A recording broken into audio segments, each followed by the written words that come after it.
Lorry ഉടമ മനാഫ് ഒരുപാട് ത്യാഗങ്ങൾ സഹിച്ചുകൊണ്ടാണ് ശിരൂർ മണ്ണിൽ ദിവസങ്ങളോളം നിന്നത്. അദ്ദേഹത്തിന് ഒരുപാട് വിമർശനങ്ങൾ വന്നിട്ടും അദ്ദേഹം സ്വന്തം അനുജനെ പോലെ ശിരൂരിന്റെ മണ്ണിൽ നിൽക്കുകയാണ് അർജുന്റെ മൃതശരീരം ലഭിക്കാൻ വേണ്ടി. മനാഫ് എന്ന വ്യക്തി പറയുകയുണ്ടായി, എനിക്ക് ലോറി പോയാലും പ്രശ്നമില്ല, എനിക്ക് അർജുനെ ലഭിക്കണം എന്ന്.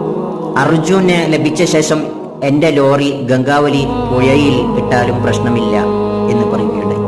അർജുൻ എന്ന വ്യക്തിയുടെ മൃതശരീരം ലഭിച്ച ശേഷം ഒരുപാട് വിമർശനങ്ങൾക്ക് അദ്ദേഹം വിധേയമായി. അദ്ദേഹത്തിന് സാമ്പത്തിക ശേഷി വളരെ കൂടുതലായിരുന്നു. എന്നിട്ടും അദ്ദേഹം ഒരു സാധാരണക്കാരനെ പോലെ വസ്ത്രം ധരിച്ച് അവിടെ ശിരൂരിൽ നിൽക്കുകയാണ് ചെയ്തത്.